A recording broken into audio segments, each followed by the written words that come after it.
18 сентября 1989 года в Лужниках прошел матч между командами Крылья Советов и Калгари Флеймз в рамках Суперсерии, где встречались клубы НХЛ с клубами СССР. Это был третий матч для Калгари в рамках Суперсерии. Канадская команда уже успела обыграть Химик Воскресенск и Киевский Сокол. В составе Крыльев на лед в тот вечер вышли Браташ, Харин, Немчинов, Хмылев, Есмантович, Потайчук. Крылья Советов в сезоне 87-88 занял 4-е место, уступив в полуфинале ЦСКА. Примечательно, что все три полуфинальные встречи завершились по буллитам. They have worked well together in the two games we have seen them play. Smirnov takes it back into his own zone over to Kuznecov. Sabrin will try again. In across the line to Ranheim. His shot goes off a leg to the corner. Picked up in the corner by Gilmore into the slot area. Popinski with a shot. He gets the rebound. Popinski a backhander. A save by Bratаш. Not win every game in the preseason schedule, although when the game's on, they'd like to. Gary Roberts with a shot, the save by Bratаш. The defensemen for the Soviet team are much quicker as a group. Gordiuk stealing the pass, cross ice, fired wide by Kudashov. Don't have any trouble contending with. Picked up by Roberts, Roberts moving in, Bratаш with the save. Odintsov brings it out for the Soviets, over on the wing to Штепа. Scores!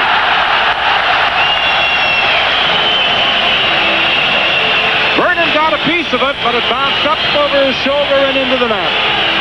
Well, a Russian ploy of a crossover in front of the Calgary defense got the two Calgary players a little confused, as you can see. And the two of them, the Calgary defensemen, McCrimmon and Popinski, who was the man back, and you can see that they got confused. It wasn't Jimmy Popinski, it was the other back checking forward as Gary Suter got trapped. For Al McInnes, he wasn't in position to let a shot go. Flips it to the corner to Nieuwendyk. Back of the net.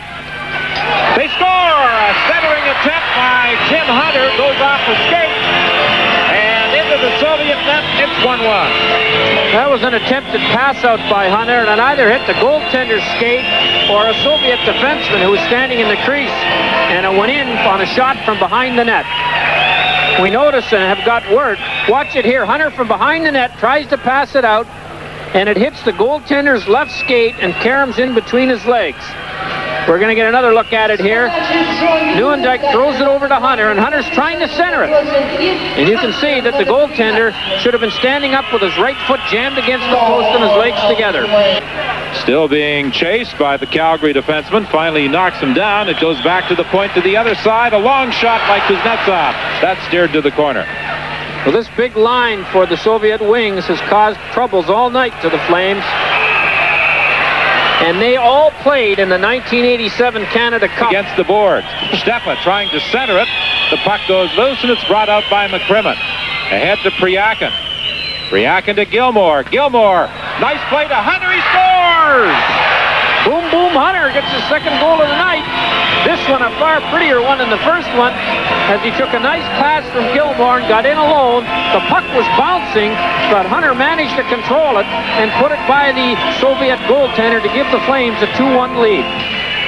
Let's have another look at it here. There's the little deft pass, and the goaltender opened up, and Hunter, with the eye of an eagle, put it between them. Watch this little pass by Gilmore. He's got to put it up in the air to get it over the Soviet defenseman's stick. Hunter beats the back checker to the net. Dana Murzin is back to tie up his man. The puck goes loose in the corner. Picked up by the Soviets. They throw it up the short side. They score! Now Mike Vernon's kicking himself because there's that old play we've talked about on this tour, the short side pass out. In other words, instead of going all the way around the net when they get the puck, the Russian threw it out to the side that he just came from. And Vernon knows it. There it is. You see, Vernon was playing for the Russian to keep coming around the net. And by the time he got back, he couldn't get himself in position.